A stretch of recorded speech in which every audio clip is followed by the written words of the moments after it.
Good day, everyone. This is your teacher, Miss Mars, and on today's video lecture, I am going to continue my lecture or discussion on the remaining lessons that we have under Unit 3.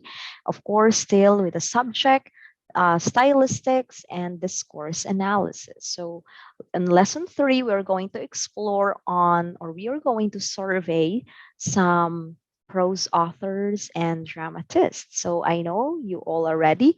Thus, without further ado, let's begin. Allow me to share my screen to everyone this time. Okay, so we do have here our PowerPoint presentation, and let's start with, of course, the very famous William Shakespeare. We all know who William Shakespeare is. I believe nobody does not know William Shakespeare.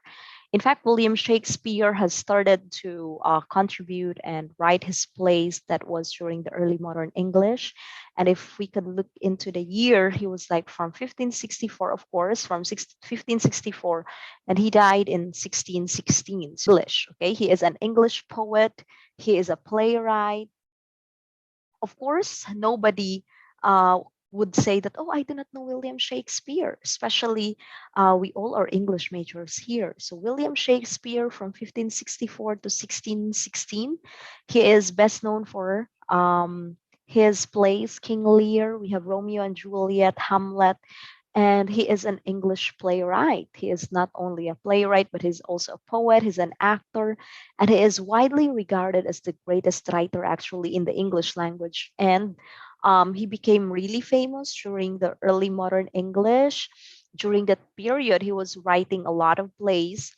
And of course, one of the plays which is really famous was Romeo and Juliet. And not only William Shakespeare has influenced literature, but at the same time, he has a lot of contributions in the English language. In fact, there were a lot of things that up until now we are using. There are a lot of words. He contributed like around 1,500 to 3,000 words in the English language. So he really is very famous. And at the same time, during the time of Shakespeare was like very influential, and even the way we pronounce things, so there was this great vowel shift during the early modern English from the Middle English. So that's something that we can trace and explore if we look into the evolution of English language. And Shakespeare, he wrote a lot of plays. In fact, there were 39. He also had a lot of sonnets, and he had a collection of 154 sonnets. And apart from that, he also wrote two long narrative poems and a few other verses. And his plays actually was translated into a lot of languages, no major living languages, and are performed more often than those of any other playwright. So in fact, up until now, there are really still people performing Romeo and Juliet in theater, and a lot more, even Macbeth, okay, like Hamlet. So he do have a lot of plays that up until now is still being performed. And up until now, students are really know about these plays and even performing, because as what we have discussed in the previous, when we say drama, okay, they are ought to be performed. And William Shakespeare himself, being a playwright, of course, he wrote a lot of plays. And we do have here the next Fyodor Dostoevsky. Okay, Dostoevsky from 1821 to 1881. So Fyodor Dostoevsky, he is actually a Russian novelist, and he is best known for his novels Crime and Punishment, also have The Demons, The Idiot. And aside from that, he is also an essayist, a journalist, and a philosopher. Well, I have not really read a single work of Dostoevsky, but I believe he is also very famous, since Russia is also really known, no, as a country where rich literature really was born, and a lot of great writers were from Russia too. And Dostoevsky's works actually explore human psychology in the troubled times, and we can look into political, social, and spiritual, which happened in the 19th century in Russia. So of course, a lot of writers are really influenced, like in terms of the writing, they took inspiration and concepts from the political um, you know undertakings of their countries. And not only that, even the social and at the same time the spiritual, because Russia, being a Christian, like a wide Christian, but this they are orthodoxal Christian, of course they have those let's say inspiration, or writers of those inspiration, and his work involves philosophical and of course religious themes. And that is um, that is reasonable because he is a philosopher himself. So Dostoevsky wrote 11 novels and 3 novellas, and he was also able to create 17 short stories and numerous other works that have influenced future authors both in and outside of Russia. So let's try to take a look at our third author. So the third author is we have Leo Tolstoy. Leo Tolstoy is from 1828 to 1910, and he is also another famous Russian writer. And he is best known for War and Peace, Anna Karenina, A Confession. I have not really read Anna Karenina, but I have watched the movie Anna Karenina. It's really a long movie, and I really found it really good, no movie, and it would really lead you to a lot of a human like values, and at the same time power. How humans would really long for power, and even greed, no, the greed not only in position but even in relationships. So that is one of the values or the lessons that can be extracted from Anna Karenina, that at some point there are really things that are not within our control, and maybe if we are destined to be this, we really have to take charge of all our decisions, and at the same time we better just be mindful of not only our happiness, because they said, yeah, if you're happy you're okay, but it also has something to do with, were you able to hurt other people? So you have to just balance it. And War and Peace, it's also good. It actually also look into what happened in Russia during the time, no? Because Russia is also a country that is really rich in terms of a lot of aspects, may it be history, their political undertakings, their culture as well, and a lot more. And also, one of the write ups of Leo Tolstoy that I really adore so much was is the short story titled What Men Live By. At the same time, The Long Exile, or God Sees the Truth But Wait. So most of Leo Tolstoy's write up also were inspired from religious concepts, no, or themes. And at the same time, he also wrote about how much land does a man need. Okay, this short story also talked about greediness. Okay, like if I am going to give you a brief summary of the story, how much land does a man need? So I am just going to tell you that there is this peasant who actually was you know uh poor, but they're really, and they have to work. Of course, they are peasants, or this guy is a peasant. But eventually, there was this landlord who was looking for people who would, because he has a lot of land, no? So he wanted to give them away, and the only way you can have it for free is actually, here is the thing, all you have to do is you just have to travel, no, from the starting point where you are from, and you have to travel around, and before the sun sets, okay, or before evening breaks, you have to make sure that you can come back to where you originate, and whatever you can cover, as long as you can come back on time, no, before evening breaks, then you would be good. You will have everything you covered or you explored. But you have to know, or you have to be mindful with the rules. So the name of that peasant actually was Pakhum. And yeah, so of course he wanted to have land.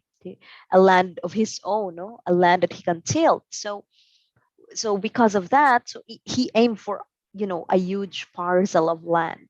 So he traveled like early morning and then going until afternoon, but he traveled that much really. And when he traveled that much and he has to be back not where he come from so that he can have the land, it was already like late afternoon when he realized also who he hurriedly went back, no, to where he came from. So of course he was very dehydrated. He was really tired, and his feet were sore, swollen, and all those things because he traveled so much, and he has to make sure that he would be back on time. And yes, so he was very, very tired, though he was able to make it on time. But when he arrived to the place where he started the journey, he actually just collapsed. And of course, the next thing we know is he is dead.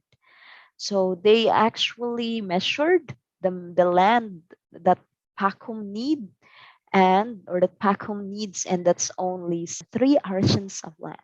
That's the only land that does a man need, no? That a man need when the man will be buried, and nothing he can bring, whatever positions he has, he will left them all behind. And the lesson there is, suppose Pacom was not really greedy and he, just take whatever he can and he could be able to come back with a good condition. Of course, he could have had all the land, but because he became very greedy and he wanted to have them all, he wanted to have a really huge parcel of land, so that really gives him a disadvantage. So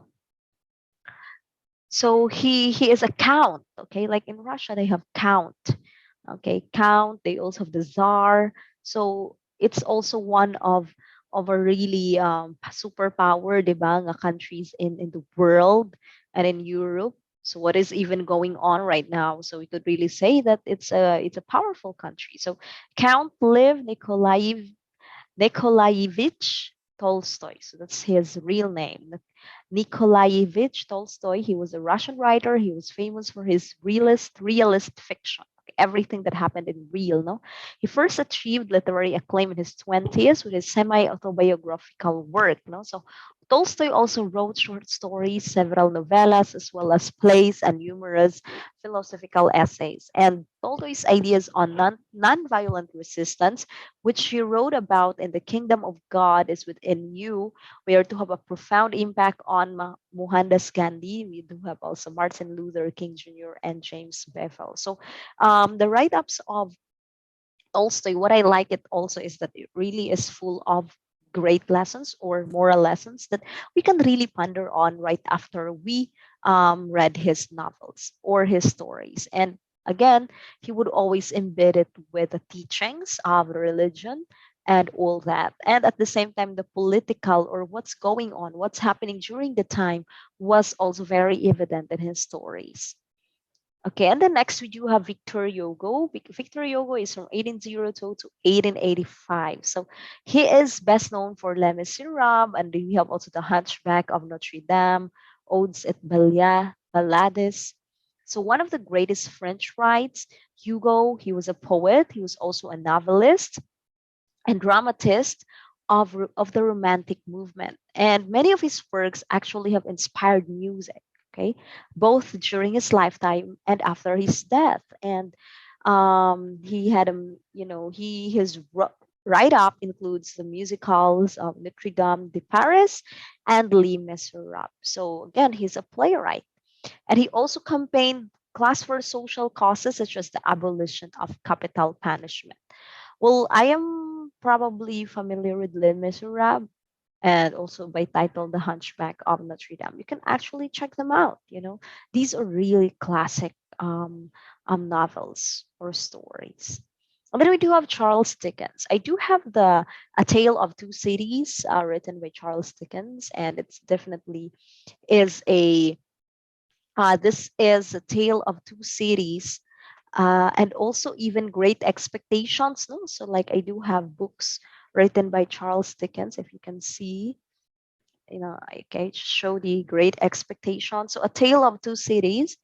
It is like from it happened in 1859, and it moves between two great European capitals. You do have the London and the Paris, and that was before and during the French Revolution. So this is also very historical in a sense, and it talks about a lot of history here, no, in this novel written by Charles Dickens. And he is also known for his Christmas Carol and Bleak House. So he is an English writer. Again, English, when we say about English class, like somebody who is from Great Britain, okay, United Kingdom, you will be called an English writer.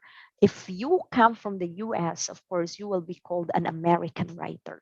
So you have he is an English writer, he is a social critique, and Dickens was famous in his own lifetime, giving lectures and performing readings. And by the 20th century, critics and scholars had recognized him as a literary genius for his realism. He also had his comedy, prose style, unique characterization, and social criticism, while others complained his work was sentimental and lacked of psychological depth. And despite his lack of formal education, he was still able to edit a weekly journal for 20 years. He wrote 15 novels, 5 novellas, hundreds of short stories, and non-fiction articles. So indeed, Charles Dickens is really one of the greatest authors, no, English authors. And we do have JRR Tolkien, no? JRR Tolkien OBE. So JRR here is, of course, you know who he is. So he is the writer of the very famous Lord of the Rings, The Hobbit, and the Silmarillion. So he is very famous, and I believe we all know him. Okay. So he is an English writer. Okay. And Tolkien's John Ronald Reuel Tolkien, he's an English writer, a poet, a philologist, and a professor at Oxford University. Tolkien's extensive notes and unpublished manuscripts that includes the Silmarillion that were published after his death, together with The Hobbit and The Lord of the Rings, form actually a connected body of tales, poems, fictional histories, invented languages, and literary essays about a fantasy world called Arda and Middle Earth within it. So, well, you can have the novel, you can read the novel of J.R.R. Tolkien, especially this the Lord of the Rings, or you can also choose to watch the films. And we have George Orwell. So George Orwell from 1903 to 1950. So he is best known for the 1984 Animal Farm. This is a novel, 1984, and Animal Farm is another novel. And then born Eric Arthur Blair, George Orwell is his pen name, was an English novelist, essayist, journalist, and critique. So a lot of them really like are English, no? And like from United Kingdom. They are English novelists. His work is marked by lucid prose, awareness of social injustice, opposition to totalitarianism, and outspoken support of democratic socialism. In fact, these novels or playwrights written by these writers are also very influential to the people, specifically to the readers. And we do have here Mark Twain. So Mark Twain, here we are. We have one American writer. He is very famous also. From 1835 to 1910, Mark Twain, or known to be in real name as Samuel Langhorne Clemens. He is best known for adventures. These are novels, Adventures of Huckleberry Finn and the Adventures of Tom Sawyer. So during this time class, so we could really see racism being the issue, slavery and all that. One of the topics or themes that were tackled in his novels, no? The superiority of the white people over the black people. So you can really look at all those things in the Adventures of Huckleberry Finn and Adventures of Tom Sawyer, because Huckleberry Finn here is a black guy, while Tom Sawyer is a white guy or a white boy, you know. So he is an American writer. He is a humorist, entrepreneur, publisher, and lecturer.